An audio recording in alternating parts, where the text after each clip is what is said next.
Chapter 30. Sherry felt the train rock violently all around her. Claire! She ran to the door, remembering that Claire said not to leave, and not caring. She didn't know what it was, or what she could do to help, but she couldn't just stand there. And the car shifted again. Another loud, banging crash blasting through the stale air, the floor trembling beneath her feet. Sherry reached the door and hit the open switch, her heart hammering, sweat dribbling through the dirt on her face. The door slid open, and there was Claire, pointing her gun at something Sherry couldn't see, something at the back of the car. Claire's gaze flickered to her, and her shouted words quaked with fear and panic. "Don't come out! Shut the door!" Sherry reached for the controls and hesitated, terrified for Claire, wanting to see what it was. Quick look. And she darted her head out, just for a second, searching for the source of Claire's fear, for whatever was slamming into the train car. A smell like chemicals and burnt meat had filled the dimly lit platform, coming from... Sherry screamed when she saw it, when she saw the tattered, charred monster that was rocking the subway just past a wall of metal bars. She saw its giant fist pound the steel wall of the train, but it was the monster's face that she couldn't look away from. Mr. X. The skin was burnt away from his face, from his whole body. Smoke drifted up from the blackened, melted lump of his skull, but the eyes were still alive, red and black, and steaming with acrid smoke, but still very much alive. "Sherry, do it now!" Claire screamed, not taking her gaze from the smoking monster, from its terrible, giant body coated with red, metallic muscle, as red and burnt as its awful eyes. Sherry hit the controls, the door closing as Claire started to fire.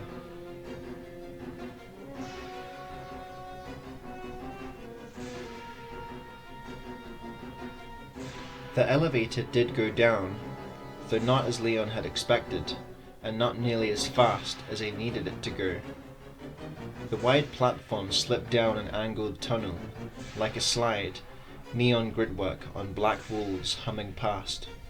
Slowly. Now 40 seconds to reach minimum safe distance. Go, go, go, Leon breathed, every ache and pain in his body forgotten in the rising dread that beat at his brain. The voice had stopped telling him to report to the bottom platform, now only making announcements in 10-second increments.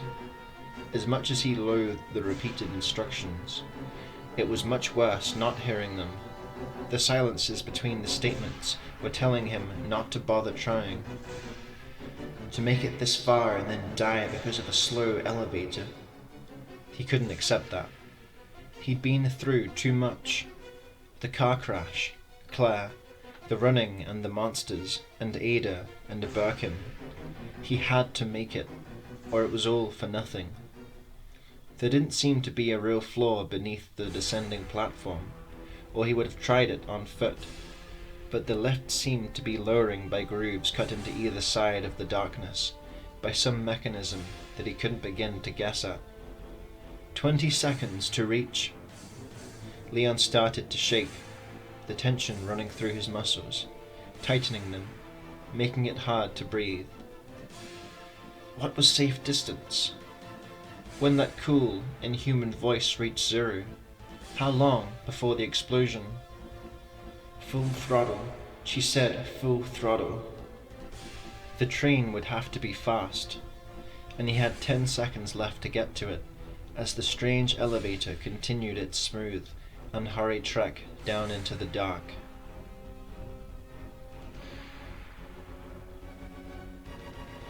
The door slid shut, and Sherry was safe. For the moment.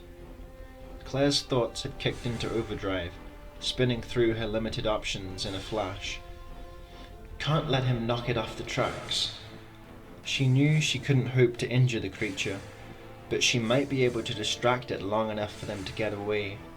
She wished she'd bothered to show Sherry the simple controls for the train, wished that the train was already moving, taking Sherry to safety. But I didn't go, and we have to go now. The recorded message was counting down the final 10 seconds to reach a safe distance. As the smoking remains of Mr. X dealt another hammering blow to the dented subway wall, Claire aimed for its mutant head and fired. 5 shots, 4 of them smacking into the bizarre material that made up its flesh, about where a human's ear would be. The 5th went wide, and as the explosive thunder echoed through the shadows of the chill platform, the thing that she'd dubbed Mr. X turned slowly toward her. Now what? The recorded female voice distracted her for a split second, as Mr. X took a single step toward her, a lumbering, monstrous step that pulled it out of the shadows. 3, 2, 1. Safe distance minimum now required. Self-destruct will occur in 5 minutes. There are now 5 minutes until detonation. The alarms still blared, but at least the voice had shut up. She wouldn't have noticed in any case, her wide-eyed gaze fixed on the creature. It was hideous, all the more so for its still humanoid shape, like a mockery of reality, of sanity. In spite of the charred, smoking patches that covered most of its body, its unnatural flesh hadn't lost its elasticity. The reddish matter beneath the burns flexed and contracted like real muscle. It looked like a skinned giant that had crawled from beneath a burning building, and if it had suffered from its molten metal bath, she couldn't see it. Another mighty step, and the arms rose. The barred gate was ripped down. The iron bars were crashing to the concrete. Slow, at least there's still that. It was the only thing she had going for her. Claire sprinted for the subway door, still afraid, but the smoking monster was slow, powerful, but unable to really move. And suddenly, Mr. X wasn't just walking anymore. The creature bent at the waist, bent its knees, and pushed off the ground in a dynamic lunge that tore gouges in the concrete, its deformed feet propelling it toward her at a full run. Claire didn't think. She dodged right and took off past the hunched, loping monster, running as fast as she could. It almost got her anyway, its reflexes faster than fast, as if losing its facade of skin had freed it somehow. The liquid metal powering it down to its core strength. As she leapt over the broken gate and into the shadows, she heard the screech of not-flesh fingers raking across the cement, saw that Mr. X had brought one mighty arm up, slashing through the air where she'd been only a second before. It meant to disembowel her. But why? No G-virus, no reason. Claire ran deeper into the echoing darkness as the intercom system calmly informed her that they had minutes left.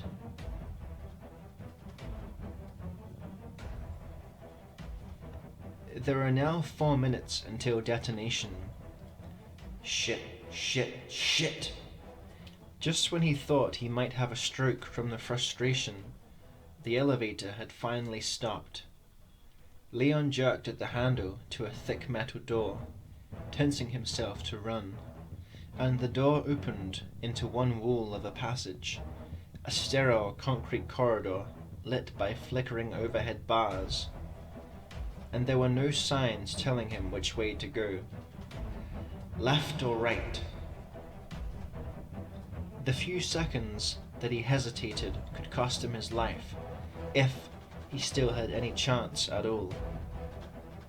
He'd heard once that when faced with a choice, Most people instinctively turned in the direction of their dominant hand. With the crappy luck he'd had throughout his long night in Raccoon, he decided to go the other way. Left. Leon ran, his boots pounding the floor, wondering if he should even bother.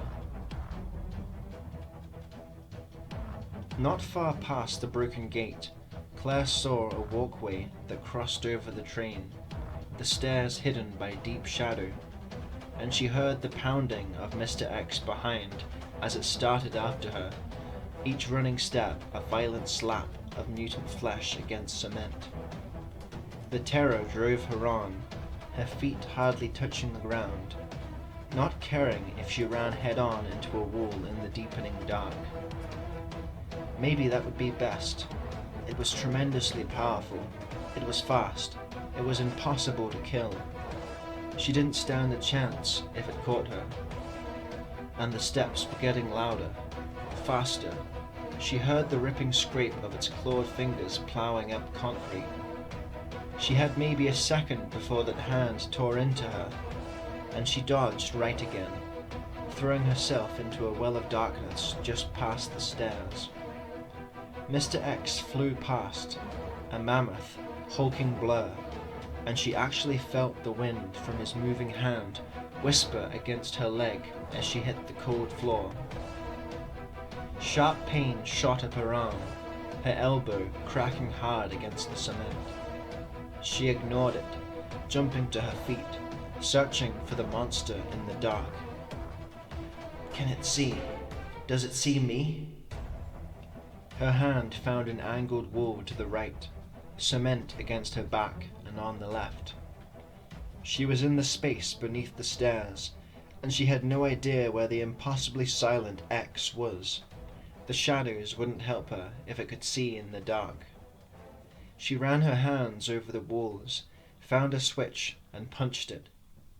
The texture of shadow changed as dim light filtered down from somewhere above, and she saw the monster less than 50 feet away just as it turned, its thick red gaze scanning evenly across the deserted platform, and finding her, marking her. The only sound was a soft crackling coming from its still smoking flesh, until it took a step for the stairwell, and cement crunched beneath one purpled leg. 6 or 7 shots left. Get the eyes. Claire stepped quickly out of the shadows and raised Iron's gun, squeezing the trigger, backing toward the stairs. An X was positioning itself for another attack, the bullets smashing into its melted face, 2 of them ricocheting from the matter of its skull as it aligned to her position. She was at the stairs, sidling up a step, the rounds useless, Mr. X starting its lurching run. It would be on her before she could turn, before she could get up the steps. I'll die, but at least I'll hurt it first. Mr. X took 1, 2 powerful strides, halving the distance between them as Claire aimed, determined to make the last shots count.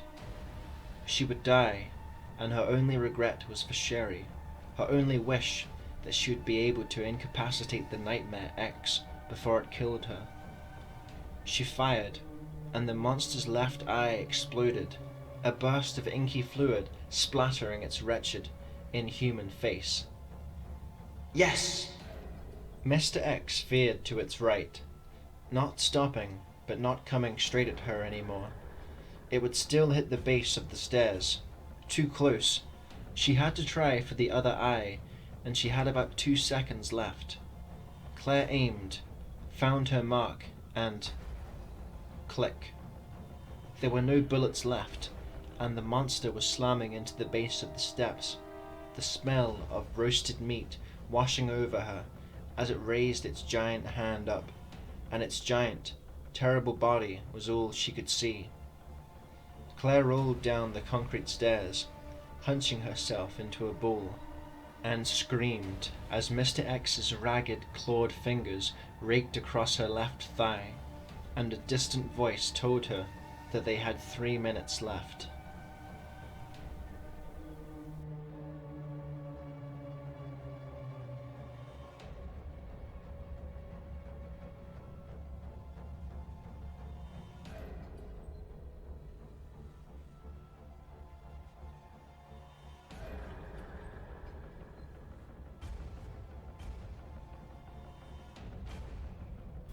Chapter 31. He'd gone the wrong way. Twists and turns in the cold and empty hall had led him to a storage room, a dead end. There were now 3 minutes until detonation. Leon turned back the way he'd come, and with what felt like the very last of his strength, forced himself into a stumbling run. He was too exhausted to feel disappointed, to worry about his impending death, to wish that things were different. It took all of his energy just to keep moving. He'd make it, or he wouldn't. Either way, he didn't think he'd be surprised. Claire hit the floor at the base of the stairs and leapt to her feet, blood running down her leg in a hot pulse of stinging pain. She staggered away, nothing broken, but she knew her clawed leg was just the beginning of what it would do to her, a prelude to the real pain. Mr. X was still bent over the railing of the steps, but as she stumbled away, back toward the broken gate of the platform, the monster pushed itself off. It turned its immense body in her direction, the open blackness of its empty eye socket drooling out some dark and ichorous liquid. It would compensate for its altered senses, she was sure. It would compensate, realign, run at her again, and would slaughter her like the merciless machine it was. There was nothing she could do to stop it. "At least I'll die in the explosion." Claire tripped on the metal bars of the gate, barely catching herself, blood pattering to the ground as she staggered another step. "Please let it be quick. Here, use this." Claire spun, saw that Mr. X was positioning itself for its killing strike, and saw the silhouette high above, on the walkway over the train. A woman's voice, a woman's shape, the shadowed figure throwing something. Who? That clattered across the concrete, landing between her and Mr. X. It was metal. It was silver. She'd seen them in movies. It was a machine gun, and Claire ran for it. Another final hope, another chance, however slim, that she and Sherry would survive. She reached the weapon, dropped, saw X pushing itself toward her, the thunder of its steps shaking the ground, and she scooped up the heavy gun, kicking against the floor and rolling onto her back, her shaking hand finding the trigger, her body moving to accommodate the weapon. Stock on the ground, arms twisted around the cold metal, aiming. "Please, please!" The monster was only a step away when the spray of bullets crashed out of the gun, a clattering, rattling string of tiny explosions that shook Claire's entire body, and whammed into the gut of the beast, the sheer force of so many rounds stopping it mid-stride, and pushing it back. She felt the vibrating metal trying to shake itself free of her grip, so she held it tighter, the butt of the weapon tapping against the floor at a manic pace. The bullets were still pounding into the creature's abdomen, so fast and so many that she couldn't hear her own gasping cries of fury and pain and exultation. And Mr. X was trying to move forward, but a strange thing was happening, a strange and beautiful thing. Its gut was being shredded by the endless stream of rounds, its midsection gaining depth and texture, black fluids coursing down its lower half from the ragged, growing wound. X's mouth was open, an empty hole like its eye socket, and like the socket, thick liquid was pouring out, obscuring its pitiless face. Claire held on, directing the hail, watching the creature try to stand against the pulsing, crashing spray, watching it bleed, watching as it seemed to condense, its massive body crumpling, its torso sinking down. The bullets still flying, Mr. X raised its arms and split in two. Claire took her finger off the trigger as X's upper body toppled to the cement, A wet slap of heavy meat, and its legs collapsed, falling to one side, more strange blood gushing from both halves. Pools of shiny black grew around the massive pieces of its broken body, forming stinking puddles. The creature was dead, and even if it wasn't, it didn't matter anymore. Unless it could pull itself across the floor as fast as she could run, her battle with the terrible mystery that had been Mr. X was finally through. Hell with all that, no time, move! Claire was on her feet in a second, ignoring the squelch of blood in her boot and the pain that had caused it, her gaze searching for the upper platform for her unknown saviour. No one was there, and she didn't know if another minute had ticked by, the warning lost in the gunfire. "Hey!" Claire shouted, backing toward the subway car. "We have to go now!" No answer, no sound but the ringing in her ears and the echo of her trembling words. If she wanted to save Sherry, Claire turned and ran. 2 minutes until Leon pushed himself to go faster, the twining tunnel a blur of grey that spun past his aching, breathless perception. He'd lost all track of the turns and twists of the corridor, and was rapidly losing hope, a voice in the back of his mind telling him that maybe it would be best to stop, to sit and rest. And then he heard it, and that tiny, despairing whisper was obliterated by the sound of heavy machinery stirring to life, somewhere up ahead, not far ahead. "Train!" Faster, legs distant, rubbery, lungs working, heart pounding. One way or another, it was almost over.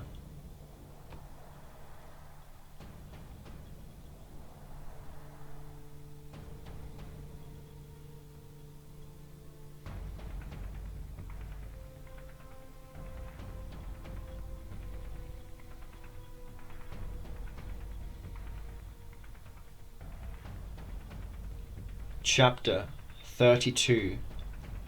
Claire burst into the train, holding a giant rifle, and with one leg covered in blood, barely pausing to hit the controls to the door before running for the engineer's booth. Sherry knew that they were in trouble, that it was going to be close, so she didn't waste time asking questions. She followed, relieved beyond measure that Claire was okay, but keeping it to herself. "Okay, she's okay, and we're going now." A small, tinny version of the intercom voice and alarms blared out of the tiny room's control board. There are 2 minutes until detonation.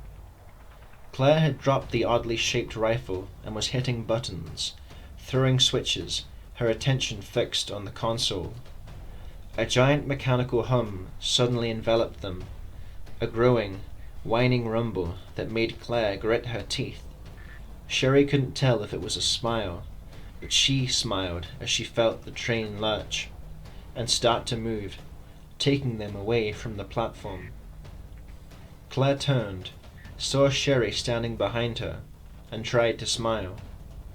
Claire rested one hand on Sherry's shoulder, but didn't say anything, so Sherry didn't either, waiting to see what would happen. The train started to go faster, sliding past dimly lit halls and platforms, the tunnel in front of them dark and empty. Sherry let the warmth of Claire's hand remind her that they were friends, that whatever happened, Claire was her friend, and she saw a man, a policeman, stumble into view ahead on the left, and then the train was gliding past him, his eyes wide and searching and desperate in his dirty face. "Claire! I see him!" Claire turned and ran out of the booth, her footsteps clattering through the metal train car, sprinting to the door. She hit the control and the door slid open, the booming, grinding sounds of the subway billowing into the closed space. "Leon!" she screamed. "Hurry!" She jerked back suddenly, a wall sliding by, and spun around looking as desperate as the man, Leon, had. After another second, she turned back and closed the door. "Did he make it?" Sherry asked, realizing that Claire couldn't possibly know, even as the words came out of her mouth. Claire came to her and put an arm around her, as the train kept going faster and her face knotted with worry, and the voice in the intercom told them they had 1 minute left. And the door in the back of the car opened. In stumbled Leon, his arm wrapped with a shredded, stained bandage, his hair matted with dark, dried goo, his eyes bright and blue in the mask of dirt. "Full throttle!" he shouted. Claire nodded, and Leon blew out a heavy breath. He staggered toward them, the train shifting back and forth, speeding now, rocketing through the tunnel. He put his arm around Claire, and Claire hugged him tightly. "Ada?" Claire whispered. "Anne, the scientist." Leon shook his head, and Sherry saw that he might cry. "No, I didn't know." 30 seconds until detonation. 29, 28. The woman's voice kept counting down, the numbers seeming to come twice as fast as they should, and Sherry buried her face in Claire's warm side, thinking about her Mum and Dad. She hoped that they'd gotten out, that they were safe somewhere. But they're probably not. They're probably dead. Sherry could hear Claire's heart pounding, and she hugged her friend tighter, thinking that she would think about it later. 5, 4, 3, 2, 1.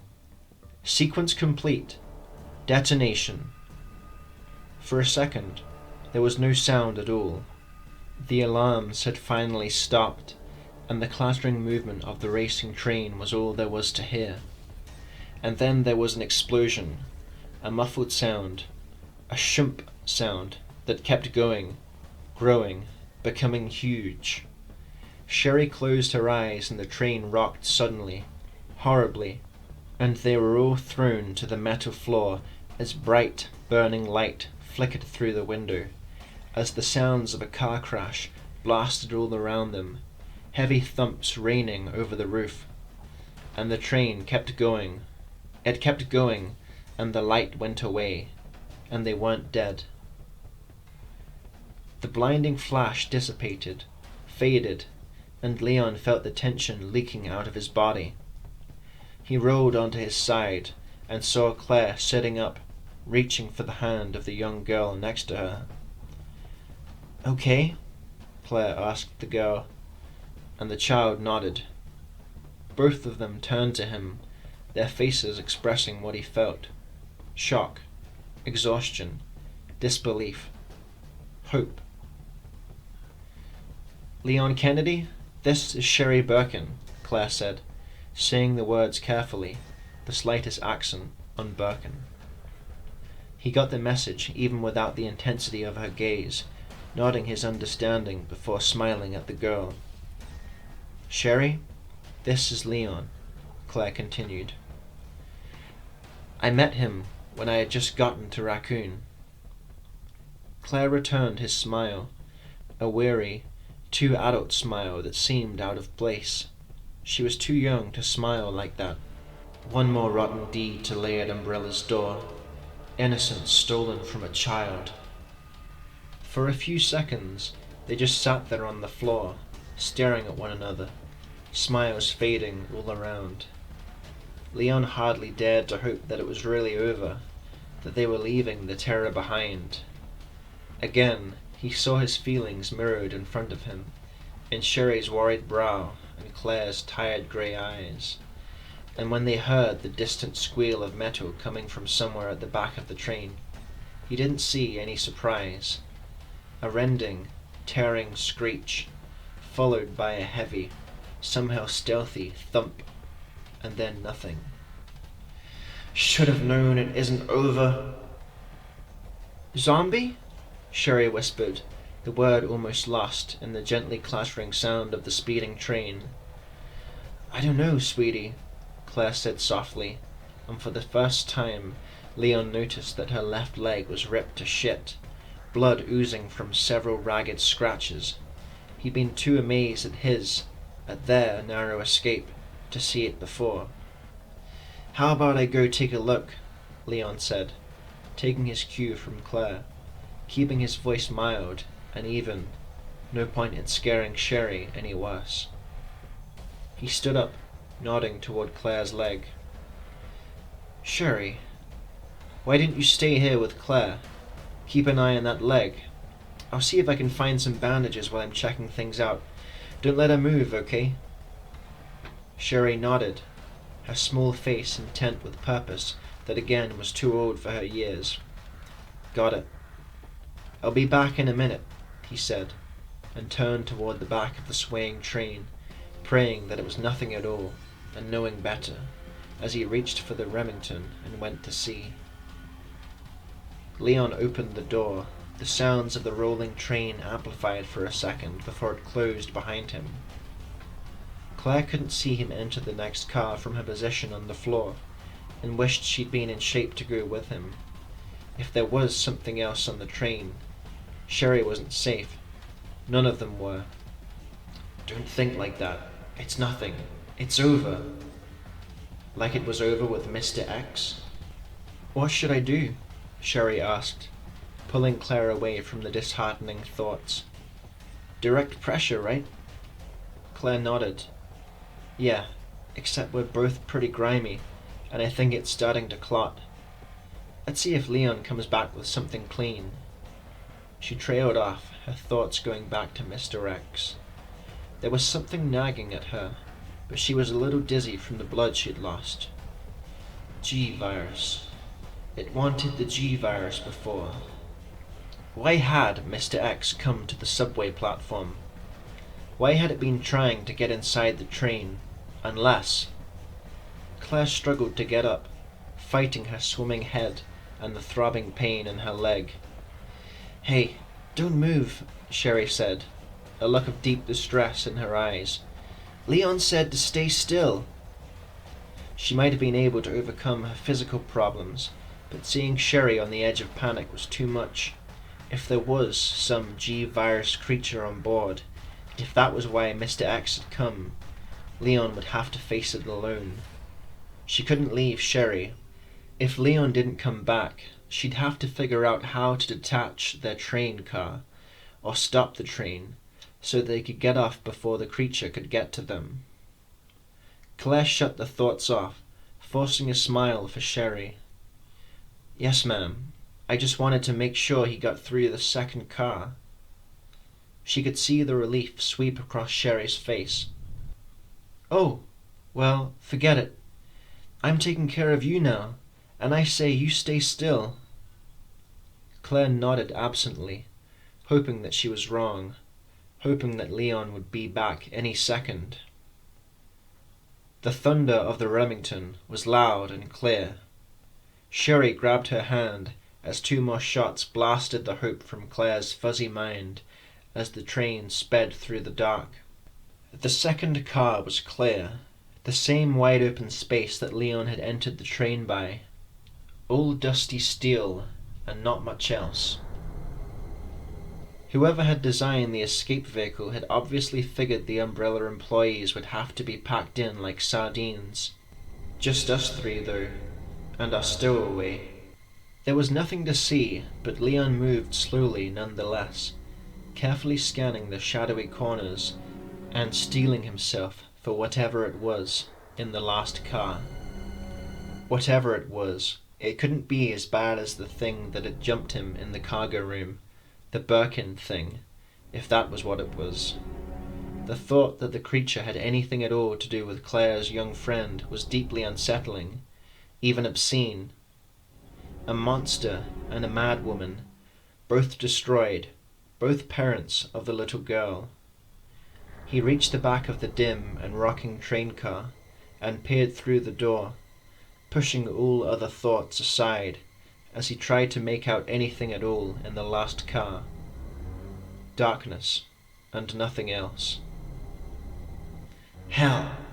Maybe there wasn't anything to see, but he had to look. He felt his heart start to pound fresh adrenaline through his body, felt his weariness fall away. Nothing. It was surely nothing, but it felt bad. Wrong. Last thing. Very last thing. He took a deep breath and opened the door, stepping into the loud, whipping breeze of the outside, holding onto the rail. The rattle of the train drowned out the thumping of his heart as he moved to the last car, opened the door, and stepped into darkness. Immediately he raised the shotgun, all of his senses telling him to run as the door slid shut behind him. He reached back, slapping for a light switch. Darkness, but there was a powerful smell like bleach or chlorine, and there was the soft sound of wetness, of movement. A single bare bulb flickered on in the middle of the car as he found a button, and he thought for just a second that he'd lost his mind. A thing. A creature that wasn't even vaguely humanoid, except for a strange, pulsing tumour protruding from one side. A slick orb that looked very much like an eye. Birkin! The creature was a giant, stretching blob of dark, slimy matter, spanning the width of the car. Leon couldn't tell how tall it was. The Birkin thing had thick streamers extended out, tentacles of wet and elastic goo attached to every part of the space in front of it, the ceiling, walls and floor. And as Leon watched, the alien beast pulled itself forward, the dark limbs contracting, bringing the mass of the body a few feet ahead of where it had been. Not crazy. He was seeing it, seeing the brackish, moving colours of black and green and purple in its tentacles as it stretched out again, the viscous material latching to the metal of the car somehow, dragging the blob a few more feet ahead. The body itself was nothing so much as a gaping maw, a wet cave that still had teeth, and that would reach him pretty soon if he didn't snap out of his disgusted stupor.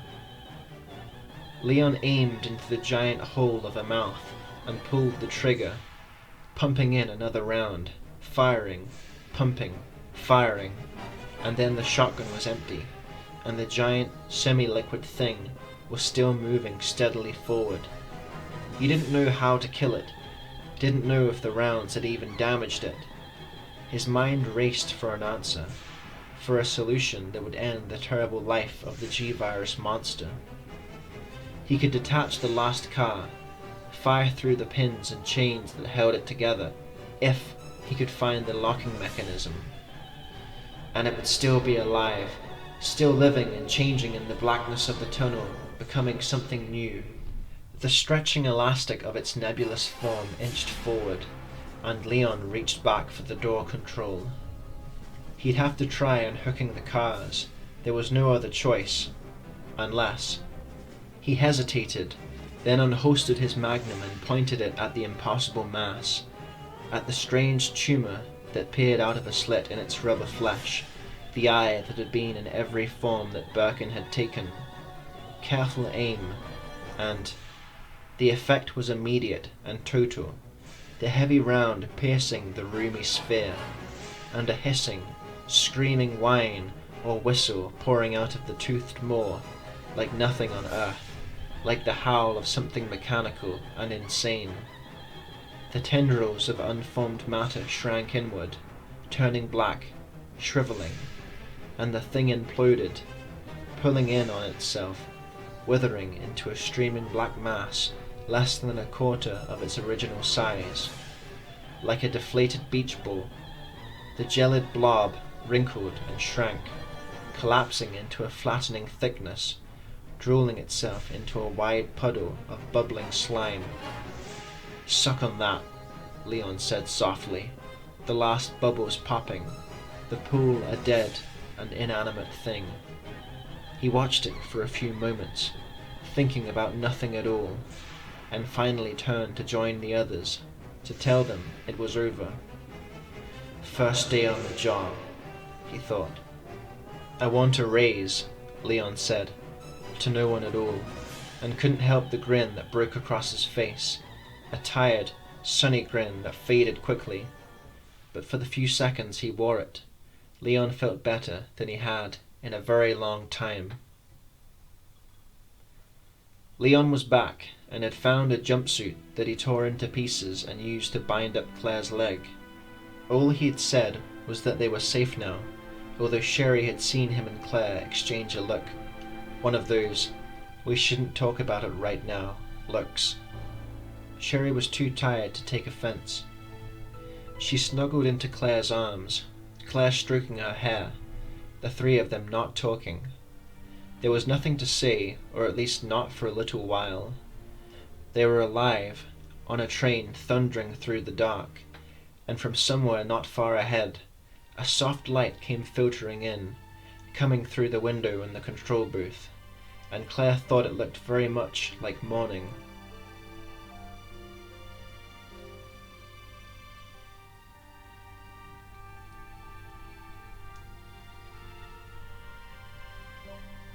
Epilogue. They saw the aftermath of the explosion from 10 miles outside the city, a black and billowing cloud that rose up into the early morning light and hung over Raccoon like a terrible storm.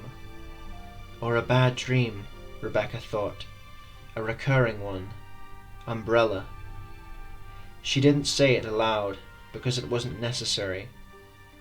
John and David hadn't gone through the Spencer estate nightmare, but they'd been at the Cove facility, witnesses to what Umbrella was capable of. They knew. Nobody spoke as David stepped up the speed, his knuckles white on the wheel. For once, John didn't crack any jokes about what might have happened. They all knew that it was bad. Before Jill, Chris, and Barry had left for Europe, Jill had wired them with her suspicions about another accident and asked them to keep tabs. When the phone lines had gone down, they'd loaded up the SUV and left Maine to see what could be done. The only question was how many people had died this time. Maybe this is the end, finally. A blast like that. Umbrella can't cover this up so easily, not if it's as bad as it looks. John finally broke the silence, his deep, mellow voice uncharacteristically subdued. Failsafe? David sighed. Probably. And if there was a spill, we're not going in. We'll circle the city and then call for help from Latham. Umbrella is surely sending in its cleanup staff already. Rebecca nodded along with John. They weren't technically part of the Stars anymore, but David had been a captain before, and with good reason. They fell back into a tense silence. The dawn touched trees, swimming past the utility vehicle, Rebecca wondering what they would find. When she saw the people staggering up into the road, waving their arms. "Hey!" she started, but David was already hitting the brakes, slowing down as they neared the threesome of ragged strangers. A cop with a bandaged arm and a young woman in shorts, both of them holding weapons, and a little girl in a pink vest that was much too big for her. They weren't infected, or at least not showing signs that Rebecca could see, but they looked like hell nonetheless. With their ripped clothes and their faces pale and shocked beneath masks of dirt, they certainly could have passed for walking dead. "I'll talk," David said, his crisp British accent mild but firm, and then they were pulling up beside the Raccoon survivors. David opened his window and killed the engine, the young cop stepping forward as the woman slipped one grimy arm around the little girl's shoulders. "There's been an accident in Raccoon," he said, and although they were obviously tired and wounded and badly in need of help, there was wariness in the cop's tone, a guarded, careful note that suggested just how bad things had been. "A terrible accident," You don't want to go there. It's not safe. David frowned. What sort of accident, officer? The young woman spoke up, her mouth a set and bitter line. An umbrella accident, she said, and the cop nodded, and the little blonde girl buried her face against the woman's hip. John and Rebecca exchanged a look, and David hit the switch to unlock the doors.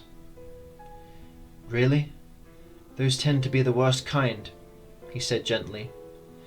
We'd be happy to help you if you'd like, or we could call for help.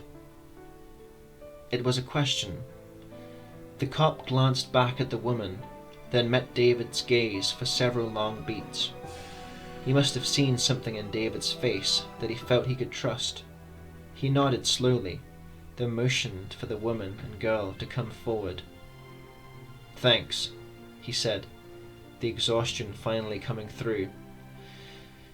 If you could give us a ride, that'd be great. David smiled. Please, get in. John, Rebecca, would you assist? John grabbed a couple of blankets out of the back as Rebecca reached for her medical kit, careful not to uncover the rifles tucked next to the wheel well.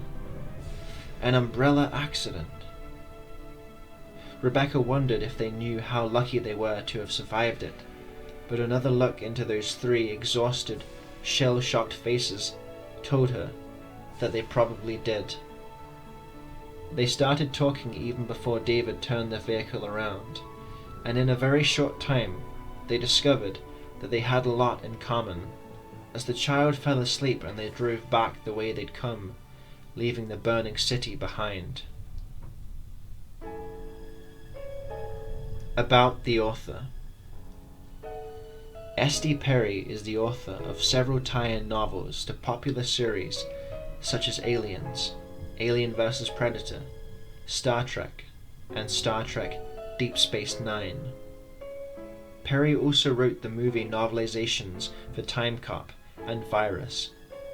She is the daughter of best-selling sci-fi author Steve Perry and lives in Portland, Oregon, with her husband and 2 children. This has been Resident Evil: City of the Dead. Thank you for listening.